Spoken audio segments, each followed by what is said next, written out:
Okay, folks, welcome, welcome. So good to have you. I see several of you are waiting here. Good to see you. I am thrilled to have you. I just got in the mail by some sort of act of providence my own copy of the book, Porphyry Against the Christians. Can't sell this one, it's a proof copy. I thought this would be a great time to celebrate that book and a new course of study on Porphyry.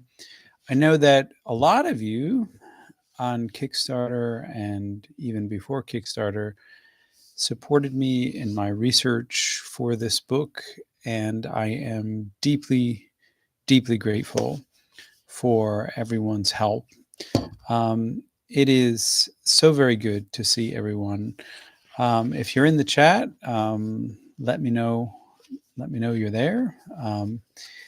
And today, uh, well, it's an interesting story actually. So I originally put up a GoFundMe to support the research for this book, and um, I don't know exactly why, but someone later said that someone later told me why. But basically, after people had pledged, and I was 75% of the pledges into the research, GoFundMe immediately shut me down and refunded everyone and sent me a message saying, we shut you down, and I'm paraphrasing, but I'm not kidding. This is accurate. We shut you down, and we're not going to tell you why. We're not going to reveal the reason. Okay. And so then I sent a message to some of those who helped with the funding, including Rudy. Glad to have you.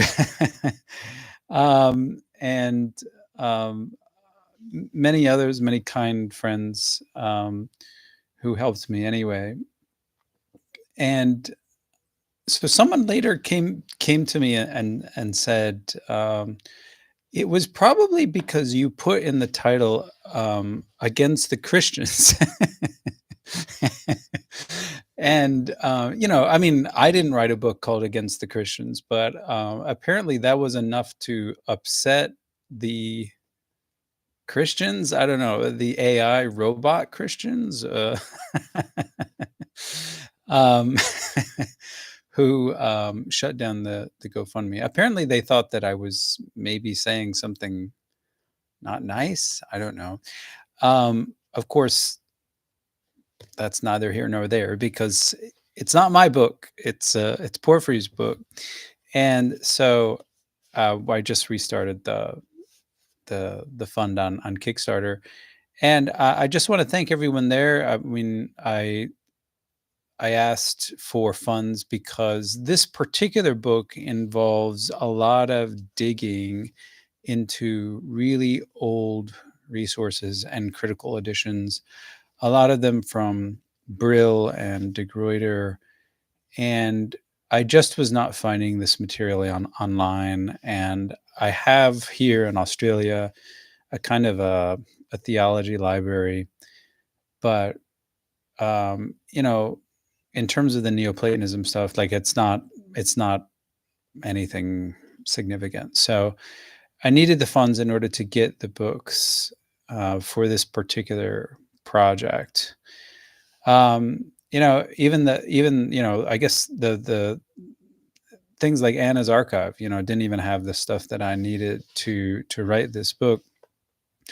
And to be honest, to this day, there are still resources that I don't have because they're either out of print or inaccessible or just too darn expensive. A lot of French and Italian stuff that I can't get. But since the book is meant for an English speaking audience, um, I that doesn't bother me too much. So I will continue trying to get those resources. But I thought that it was I thought that it was appropriate still to release the book. Um, and I've put the links to it on the I've pinned them to the chat. So the ebook is on the Thrivecart platform, and that's just so that I can protect the intellectual property. I would love to be able to send a PDF to people, but as most of you probably know, like pretty much all of my books have been stolen, at some point. I mean, so they're all online somewhere, so what I'm trying to do is I don't I'm not trying to like say like, oh well, information should be guarded, but I do think that that the worker is worthy of his wages or her wages. So, if I spend like 12 years getting a PhD and years writing a book, I'd like to get a little bit back.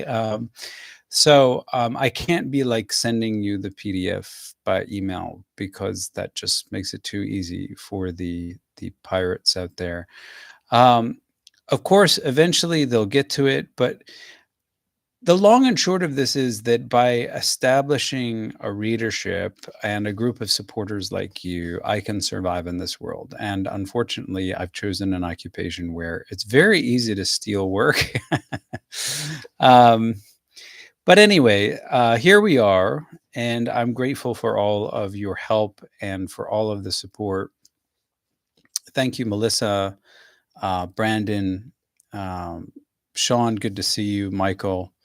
It is very, very good to have all of you as supporters, and I'm very, very grateful for that. I wanted to just read you before we get any questions, and I'm happy to take any questions whatsoever today. I mean, in a sense, you deserve it, whether super chatted or not. I'm happy to take questions. Um, if you have the book, let me know. Give me a shout out. What I want to do is read you a section of the reconstruction so that people can get a taste for what Porphyry would have sounded like and what were the specific things that we can prove that he said. And why is this important? I mean, it's important because Porphyry was acknowledged as the greatest of all Christian critics, as the most learned and the most scholarly. And as I'll be showing you tomorrow, basically, Porphyry was the very first person to detect the book of Daniel as a forgery. And he did so well over 1,000 years before any critical scholar did so in the 17th century. And basically, I mean, it's kind of like a sad story. Like, he was the first to come to that critical conclusion based on his research. And for the next 1,300 years, he was buried and pummeled and scorned. But now, unless you're a super fundamentalist or evangelical conservative, sort of in your own seminary bubble, pretty much everyone believes that the book of Daniel was written when Porphyry said it was written, which is around the year 164 of the before the Common Era. And as Derek has noted, Daniel or Danel is a fictional character that the Jewish people used to advance their own sort of fictional world in a world of empires. They wanted to portray their own as like governor of Babylon, even though no one ever mentions Daniel as governor of Babylon. And so Porphyry is the first person to detect that. And that's really amazing. He detected that in the late 3rd century. And we had to wait. My math is not that good, but we had to wait until the 17th century to get anyone to continue that thesis. So that's really extraordinary. I'm not saying he was right in everything, but I think that's amazing when you think of it. I don't personally believe that, the Middle Ages are like it's useful to call the Middle Ages the Dark Ages. But I do think that it is really extraordinary that, like critical scholarship had to wait 1400 years. I mean, I just really think that that's amazing. Like it was stopped in its tracks, whereas it could have started so much earlier. And that's really amazing. Like Porphyry's work as a literary critic is just as important as his work as a philosopher. And that's what really scared the Christians, is that Celsus, when you compare Celsus, and I also have Celsus translated, Celsus knows very little about the Bible. He dabbles in it. He's read some parts of it. He's read parts of the Gospels, but he's not a scholarly reader. What scared the bejesus out of Christians in the 4th century was that Porphyry knew the Bible better than they did. And that like sent chills back, down into their spine. And really, it's kind of like a modern evangelical, who grew up in a Christian home, discovering historical criticism for the first time. I mean, it shakes them to their foundations. And in the case of Porphyry, they were able to successfully bury him for over 1,000 years and forget about him. They actually succeeded. Like, it's very difficult to fully destroy a book today. You know, the worst thing you can do today is, I mean, we're so inundated with literature today. Like, the fact is, not a lot of people, are going to buy your book, because not because your book is bad, but because there's so many other books.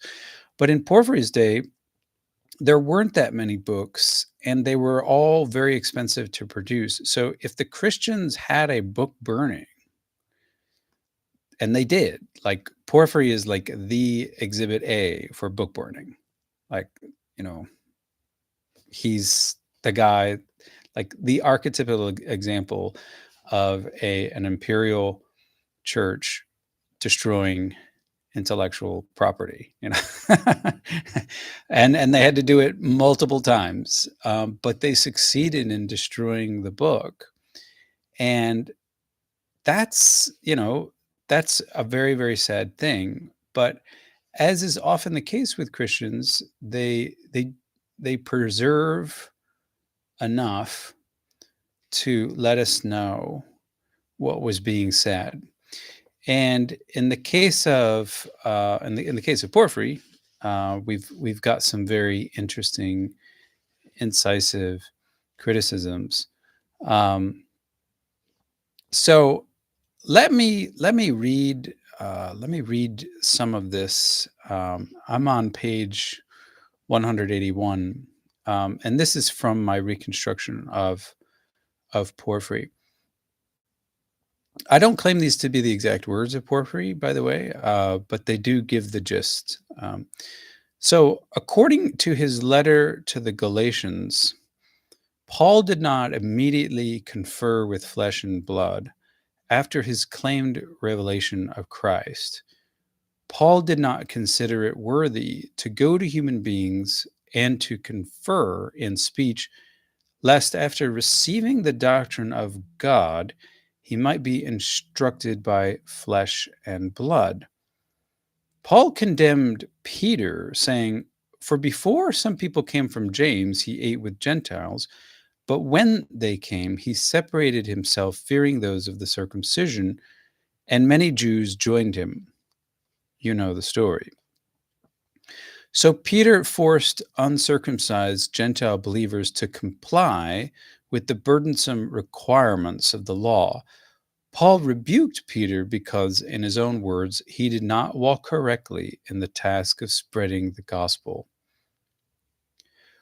But with this remark, there's a major and serious condemnation. that a man who was an interpreter of the divine mouth should live in hypocrisy and act so as to please people. If then Peter is reported to have been involved in such vices, how can one not shudder to think that he who was choked with myriad absurdities, as it were, possessed the keys of heaven, both to loose and to bind? That's from Matthew 16. Paul says that he acted as a Jew among Jews to win them to Christ. For being free, I enslaved myself to all in order that I might gain all. To a Jew, I became a Jew. He says that 1 Corinthians 9:19.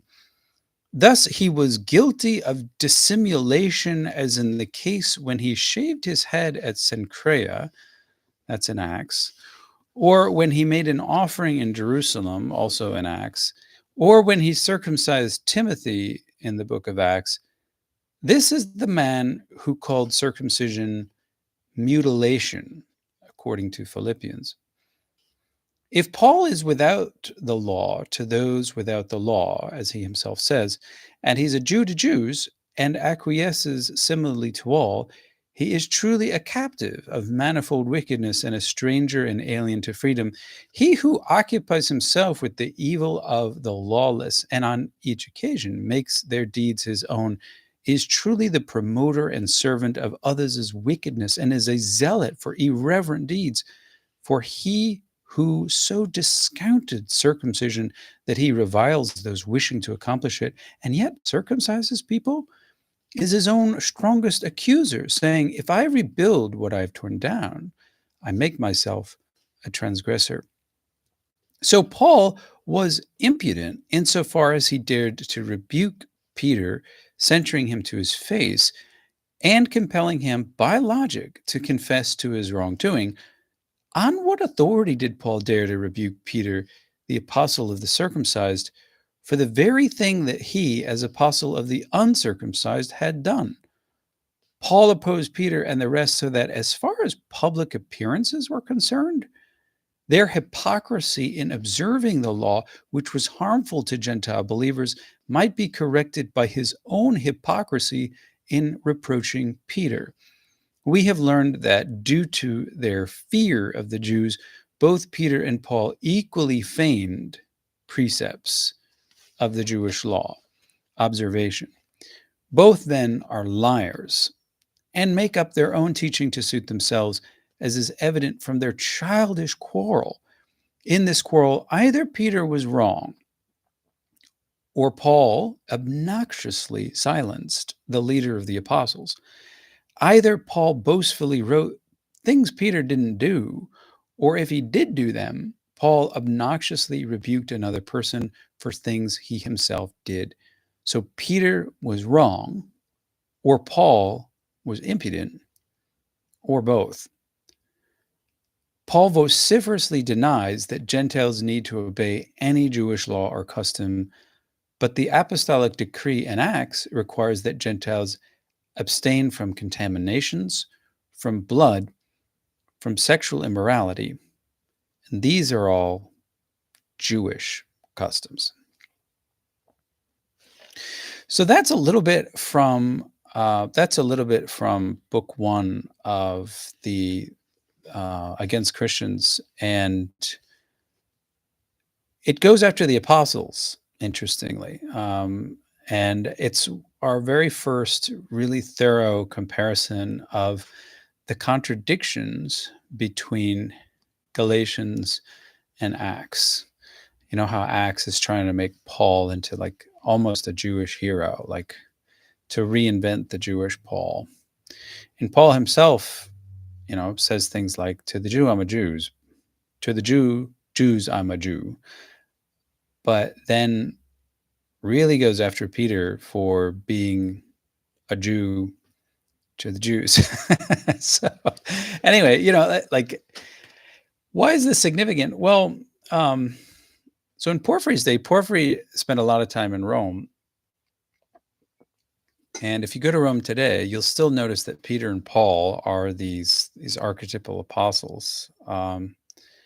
and there was like a propaganda campaign, to make them seem like they agreed with each other.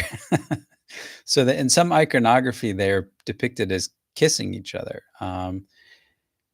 which is Mediterranean custom. I mean, that doesn't mean anything more than that. But at any rate, it's obviously, I mean, to Porphyry's mind, it's obviously not historical because they, Paul just, if you assume that, there's a real person writing the letter of Galatians, it doesn't indicate that they got along. So, I mean, to say the least. And Christians had, ways of getting around that, and they still do today. One way is to say that Cephas and Peter are different people, and that Paul rebuked Cephas, but he didn't rebuke Peter. So that's tricky. Even though, Cephas and Peter are just variants of the same name. And or one is a Semitic language and one is Greek, basically. But they both mean rock. At any rate, so another strategy was to say, and this was Jerome's strategy against Porphyry.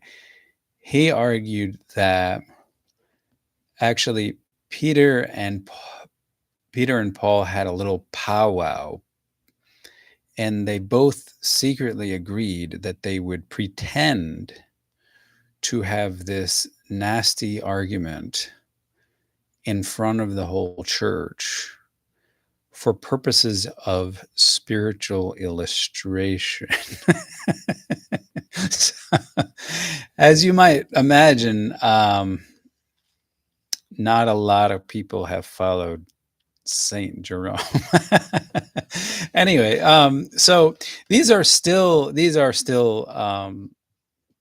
live issues about what's going on here. Okay. Well, again, I hope everyone is well. Good to see everyone. Thank you, Brandon. Thank you, Shane. Adia, welcome. Kezios, actually, welcome. Dean Johnson, welcome. Alejandro, welcome. Just a quick update that thanks to my good friend Aldo in Mexico, we've decided just to have a separate Spanish-speaking channel. We're not going to mix the languages on one channel. So if you are, I don't know if you are Alejandro or not, but if you are a native Spanish speaker, we'll be making a whole new channel for you folks, and hopefully that will be good news for all you Espanol pros out there. All right, let me. Oh, and one final thing I should say, and I don't want to beat a dead horse, but one of the main reasons that I did write this book was it is part of a spiritual practice. Like, people have asked me, why are you bothering with these critics of Christianity? You're not an atheist, so what's your skin in the game, right? Like, my channel is not an atheist channel. I'm not like a mythicist, and I don't have any particular grudge against Christianity. So why redo these great critics of Christianity? Why is this so interesting? Well, one reason is to repair the wrong done by R. Joseph Hoffman. Whenever you go on Amazon and you search for Porphyries against the Christians, you're going to meet R. Joseph Hoffman. And if you want to look up Celsus, you're going to meet R. Joseph Hoffman. And when you want to look up Julian, the Emperor Julian also wrote a criticism of Christianity against the Galileans. You're also going to find Hoffman. And there's a lot of other like old translations of these works that are not very good. um, going all the way back to Thomas Taylor and others. But um, I'm just doing a service because it was done so poorly, you know, and so misleadingly. And if you don't know what I'm talking about, I mean, you can go back in my channel, look up my Celsus videos and the most recent Porphyry intro. Why it's so important that to do this over, to get this right.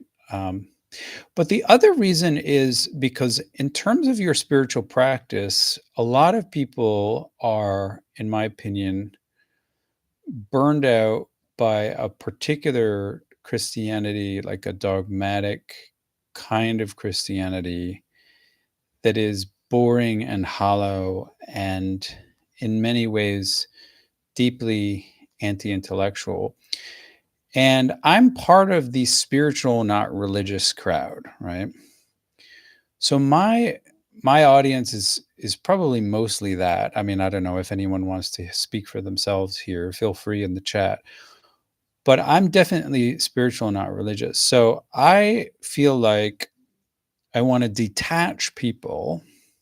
The very first step in getting a person back on a spiritual path is I want to detach them from the anti-intellectual type of Christianity that they grew up with.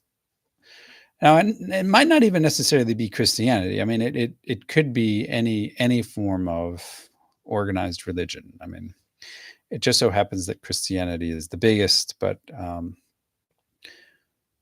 the first step in getting people on a spiritual path is to dislodge them or detach them from the unthinking, anti-intellectual, um, ahistorical, problematic myths that they have been raised in. Because if you have a religion which doesn't enable you to be honest with yourself, then you are probably experiencing cognitive dissonance. But more importantly, by failing to be honest with yourself, you are living a life which is not genuine, and you are cutting off your chances for going deeper into any spiritual insights, um, or finding a spiritual path that is actually authentic and honest, right? So, why write books from the critics of Christianity? To shake people up, okay? To shake them out of their dogmatic slumber, as Kant put it, and to bring them to the point where, oh my goodness, we could actually, find something deeper, find something richer than this really dead tradition that I'm used to, that I grew up in, and this kind of Christianity, which also has sold itself out for political reasons. I won't get into that. My channel is non-political, so I'm not gonna. But you know what I mean, okay? So there's a kind of dead religion out there, and books like this. They help that way. Now, I totally admit there may be people out there, like atheists out there, who read these books and they're like, yeah, Lit was the greatest champion of atheism, and I'm just going to stick with that. And, that's as far as they go. But that's never really the point, right? I mean, not to me anyway. So um, I just want to thank Justin. Really appreciate your support. Thank you for being here, Dr. Sledge. And yes, you've reminded me of the Egypt trip. I sent out an update just this week. Folks, I have every intention of bringing anyone who's interested on a spiritual journey to Egypt. And because I wrote a book on early Christianity and Alexandria specifically, I'm making Alexandria the key stone of the trip. But of course, we'll be going to see the pyramids at Giza, and we'll be going also to Hermopolis, just like Dr. Sledge. I have really worked hard at making this trip affordable. I know there's a lot of people out there who just write off going on this trip because, oh, they just don't have the money. And that's totally understandable. But as I tell people, like, that's fine, but we might not be doing this again. Like, this might really just be your only chance, and it's not like prices are getting cheaper. So people who would be like, next year in Jerusalem, well, next year in Jerusalem, the flights will be $250 more. So why wait, right? If not now, when? So we're going. World War III hasn't struck yet, so we're going. Okay. And you should too. Okay. So I'll be sending reminders for people. We'll be having an open house soon. Okay. I need people to commit to Egypt so that everyone can go. That's the key. We need to fill the spaces. And for those of you who are wanting to venture into this spiritual journey with me early, you get $500 off. And so if you we'll open up a page soon, and so if you're able to commit before September, $500 off. So that should be a good incentive, which leaves the trip at around 5,800. So I'm hoping, and that's all like private, like luxury bus pickup at the airport. You don't have to do anything. All your food and tickets for the archaeological sites and in Egypt, everything is taken care of. So don't hesitate. This is your chance. And I know that people had an amazing time with Dr. Sledge. And I'm going to be following in those footsteps. So if you didn't get a chance to go, our dates are November 4th to 12th. Do not miss it. Okay.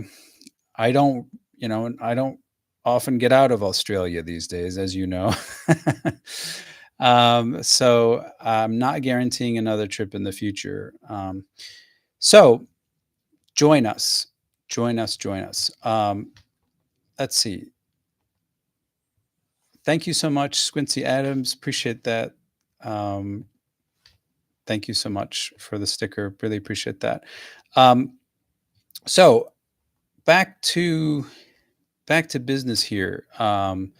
If there are any questions, punch them in, super chat or not, push them in. And let me just see if I can scroll through here. Questions about anything. I mean, I think the world doesn't know enough about Porphyry. I got a lot of messages, a lot of comments like, I didn't know anything about Porphyry, but my God, he's really important. So, Brandon, real quick, you wonder if Porphyry was as critical about Platonic texts like the Alexandrian Timaeus. Yeah. So there's an interesting passage.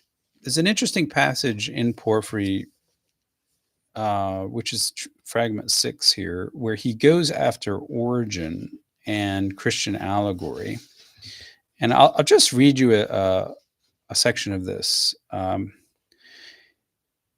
He says, with regard to Origen, that some have no revulsion to the wickedness, possibly depravity here, maktheria, of the Jewish scripture, which refers to the sort of what he perceived as the moral inferiority of some of the stories, like Lot's daughters having sex with their father. You know what I mean. He says some try to eagerly find a solution to that material. They delve into interpretations that are disconnected and in conflict with what is written in the Bible. They make not so much a defense of these foreign writings as approval and praise of their own works. They wax eloquent about enigmas spoken by Moses. They sacralize these sayings as if they were oracles. full of hidden mysteries. And so, by charming their critical faculty with flighty rhetoric, they launch their interpretations. I like to say, some things change, some things stay the same. But then Porphyry gives this little story about his encounter with Origen. He says that the method of this absurdity I encountered from a man I met when I was still very young. He was greatly esteemed and is still esteemed on account of the treatises he left behind. That hasn't changed, by the way. His fame is greatly spread out among those who teach these doctrines, the Christians. He was a student of Ammonius, who made the greatest advance in contemporary philosophy, and from him he derived much benefit in scholarly expertise.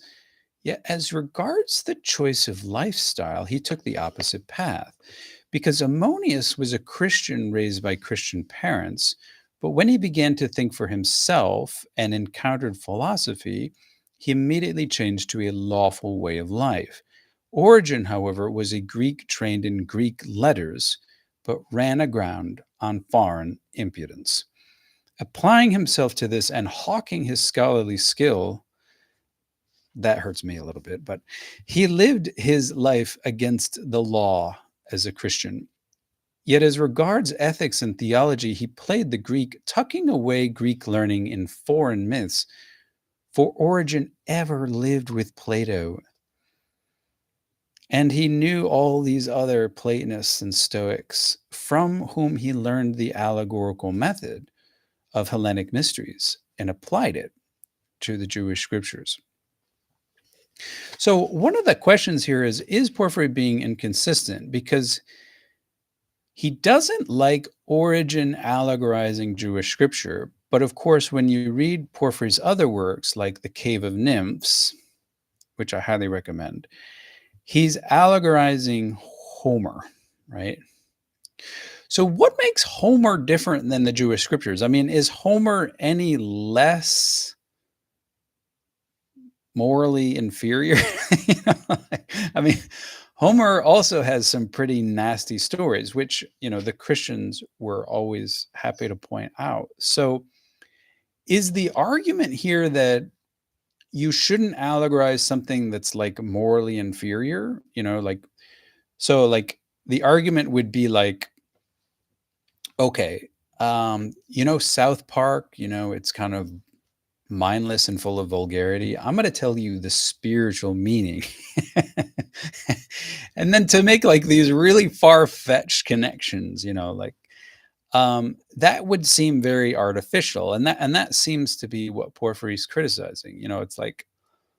It's like your pastor gets up one Sunday morning and is feeling very brave, because usually Christians just, don't read the story of Lot's daughters having sex with their fathers. they they just don't have that on the lectionary. That's the usual strategy.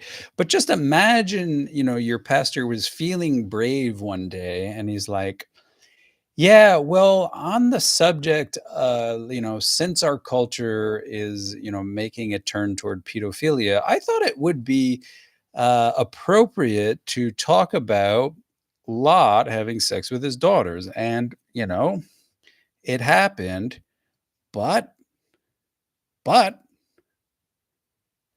it's a spiritual meaning. And then he went through and tried to convince you that um, there's a spiritual meaning to two daughters having sex with their dad after getting him drunk. And you're like, you know, that doesn't fit. If I'm going to look for the spiritual meaning of something, I'm going to pick a story which might actually be intended to have a spiritual meaning. But I think this particular story just doesn't have any spiritual meaning. Okay. And that's perfectly fine to say that, right? And I think that's kind of what Porphyry is saying. He's saying that, certain stories in the Hebrew Bible, they are great if you're writing a soap opera, but there's probably not a spiritual meaning. So if someone like Origen is going to stand up and say, God planted all these things as spiritual mysteries, he didn't want you to have sex with your father, obviously, but it's a spiritual meaning. Um, it just doesn't work, right?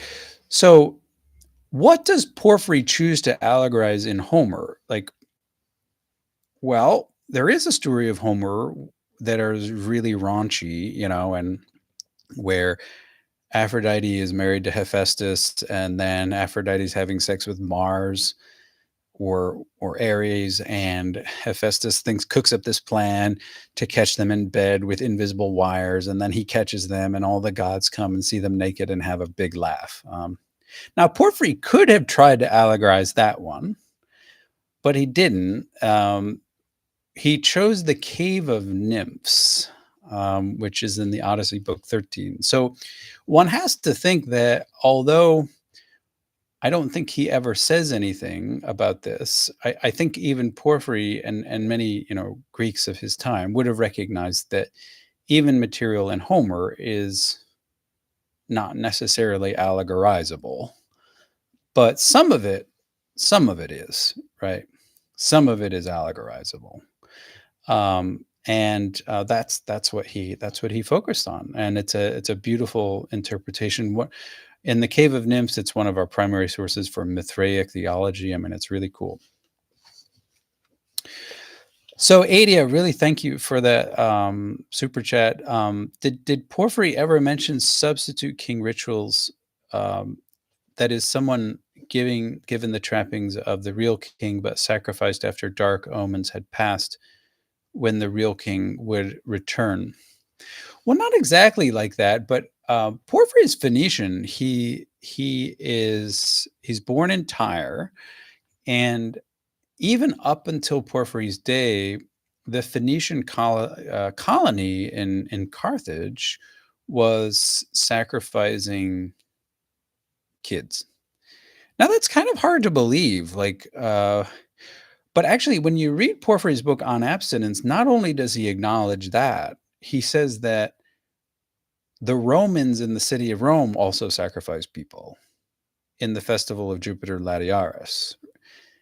And so, as far as Porphyry is concerned, human sacrifice, like, it didn't, go out of style.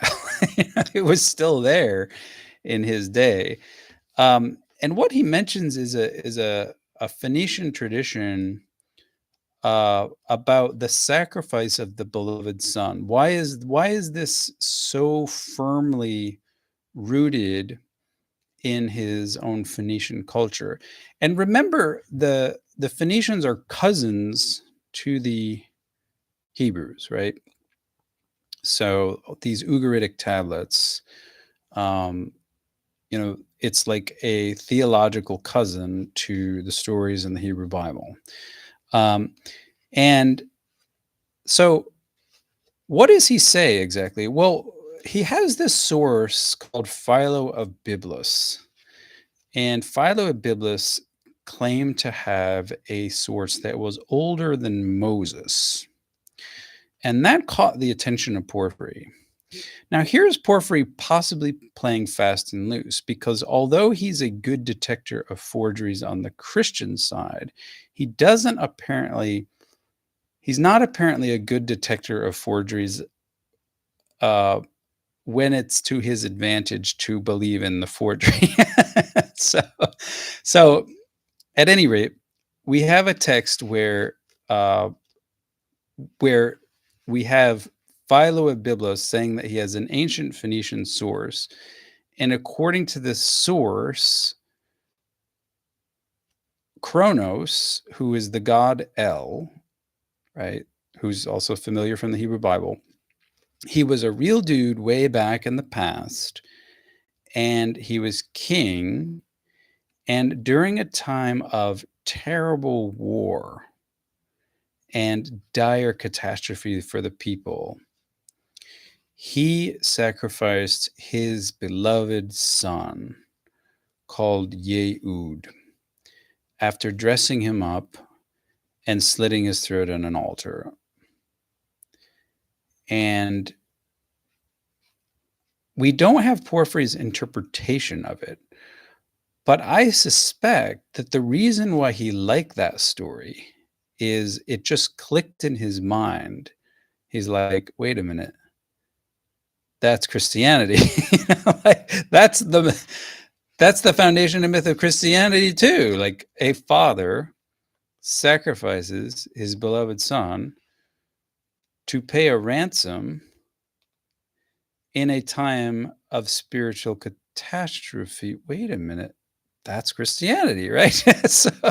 So it's like the unique myth of Christianity, which is saying like this is something that happened in the time of Jesus, is, as far as Porphyry was concerned, a myth that was thousands of years old and basically an essential element of Phoenician culture. And he knew that the Jews knew this stuff as well. Okay. They were, like 20 miles apart. I mean, and we know that they were in contact. So even the language is similar enough. They're both just Semitic variants of each other. So we know that they must have been in communication. And so it's not like people forgot this myth, but that what Christianity is, it's a convincing retelling of that myth as applied to a figure who lived in more recent history, right? Now that's from the perspective of the ancient people. Remember, there's no ancient mythicists, right? They all acknowledge that Jesus existed. They don't have a problem with that.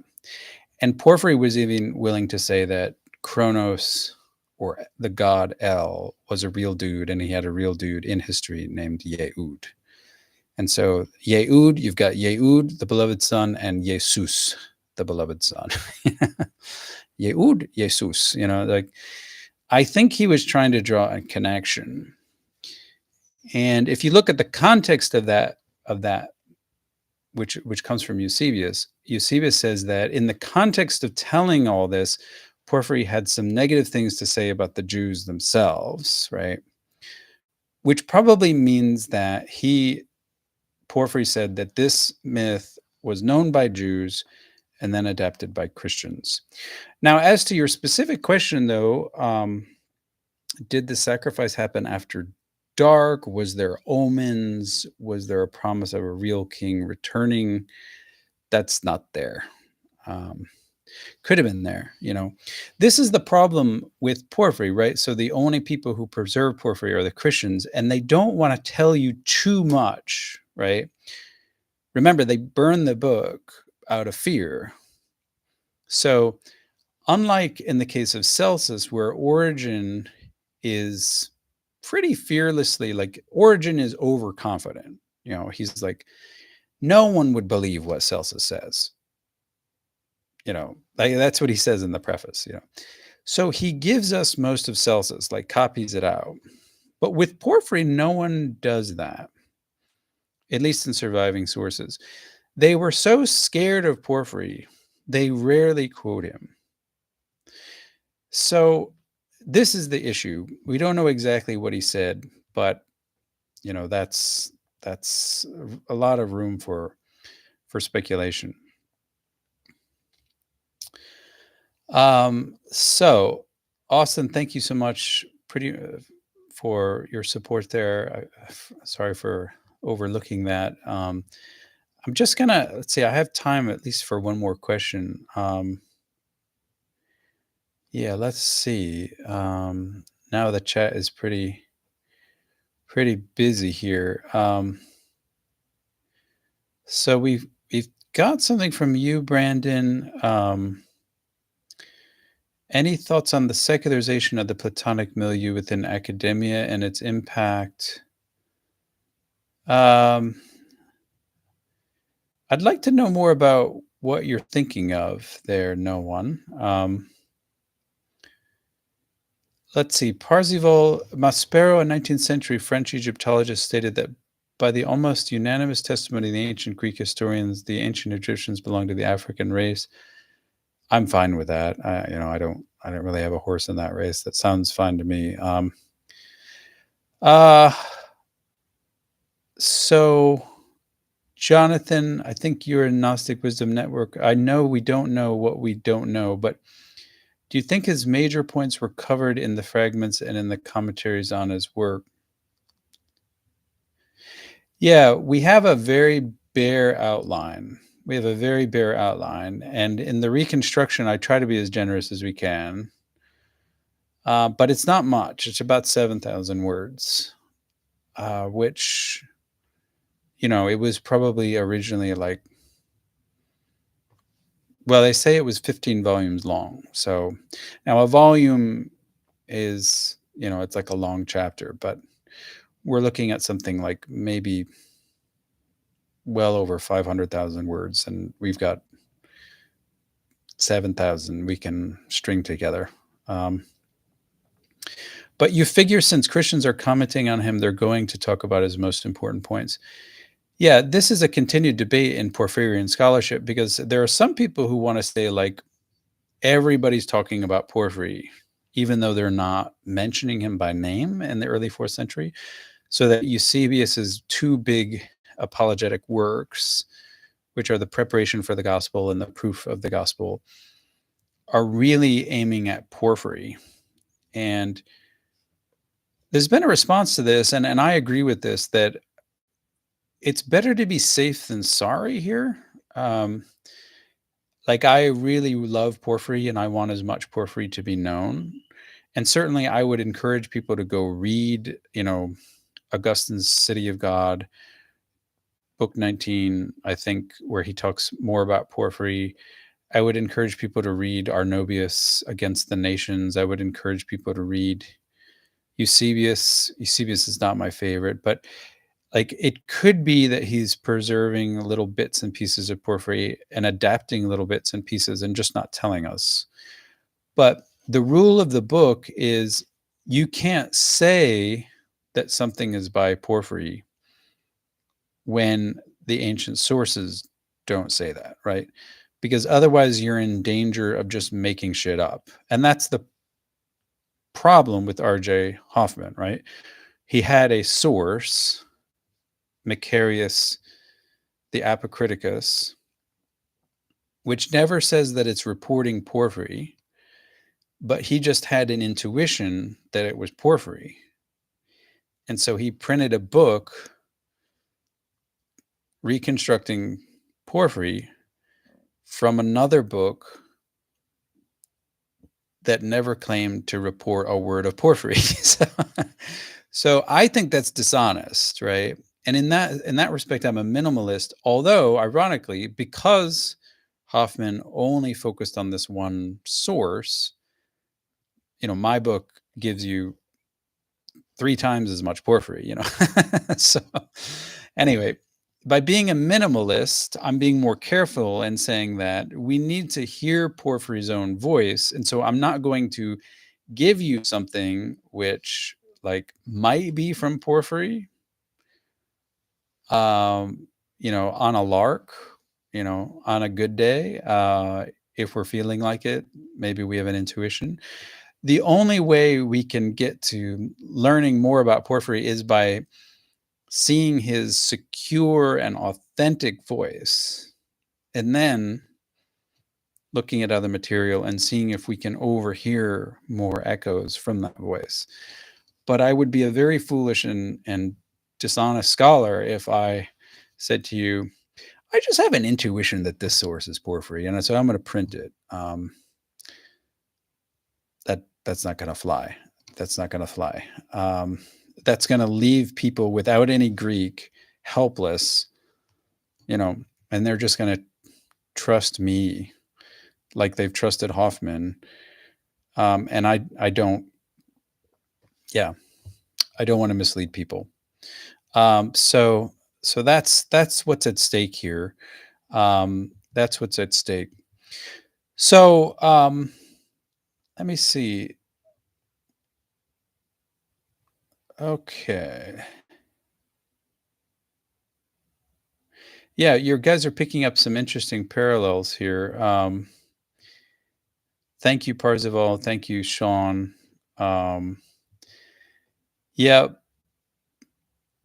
yeah, there's stuff in the Hebrew Bible which indicates that sort of all too late, the Israelites sort of got rid of human sacrifice.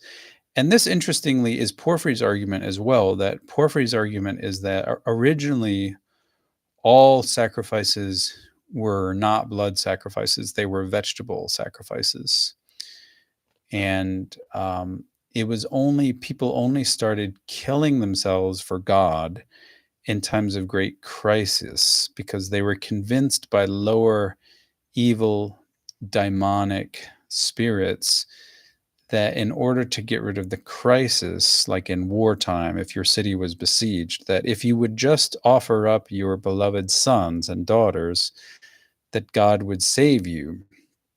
And of course, that was a lie, but they did it anyway out of desperation. And then at some later stage, the Israelites, among other people groups, switched out their firstborn children with their firstborn animals, and hence was born animal sacrifice.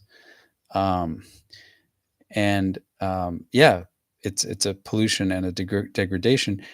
Now that's far too neat, I mean, I'm not saying that that's historical, but that is Porphyry's theory. Um, and I'm going to be releasing on my website, if I hopefully I have time to get around to it, but I'm going to be releasing, in case you don't know, there are good translations of Porphyry's works. Not just this, obviously, uh, that you can read an entire treatise by Porphyry.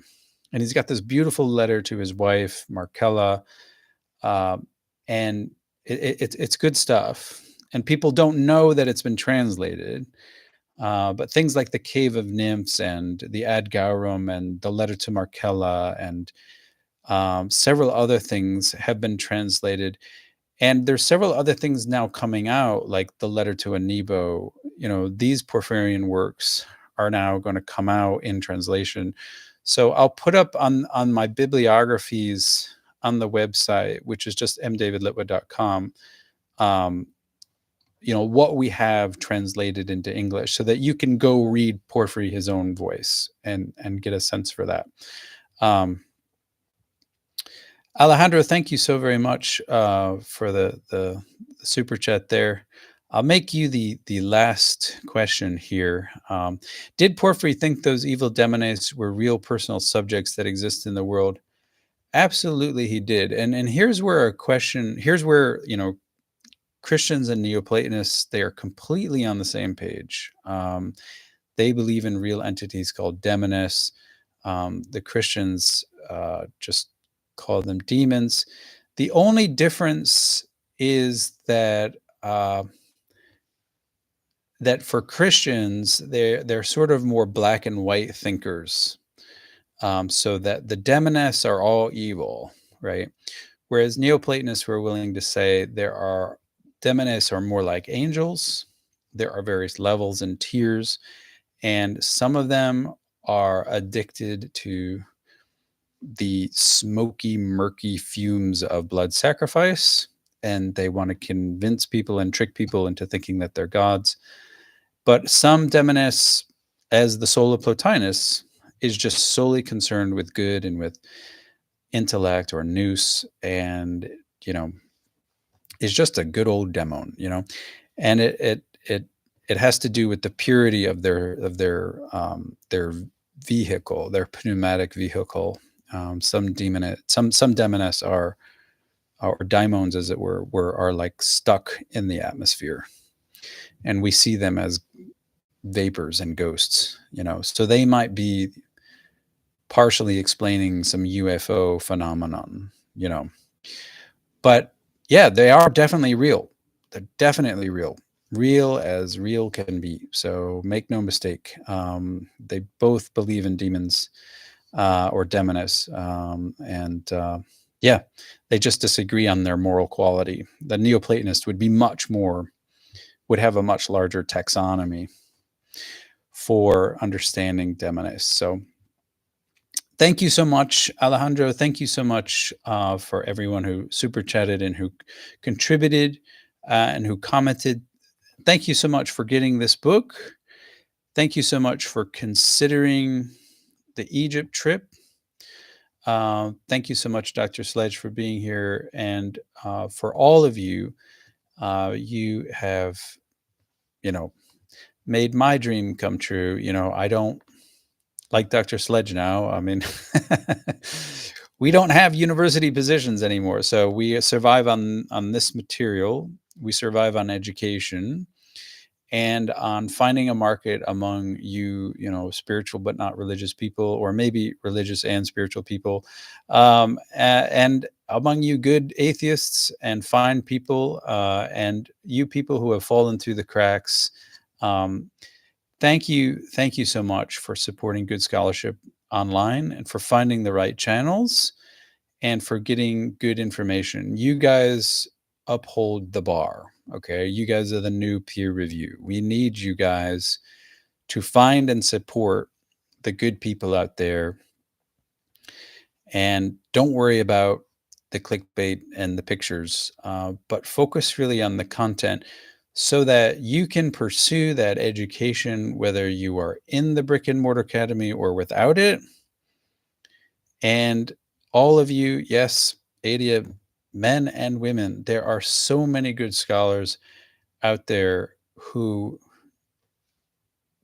they didn't make it. There was not a place at the table for them in the brick and mortar academy. And, America pumps out 200 theology PhDs a year, and there's 2 jobs. So support good people and come with me to Egypt, get to know me. I'm more than happy to have you email me directly if you're interested. I have a survey. We'll be having an open house soon. So stay tuned, everyone. Be well. And I will see you by and by. Thank you so much for supporting this channel. Take care.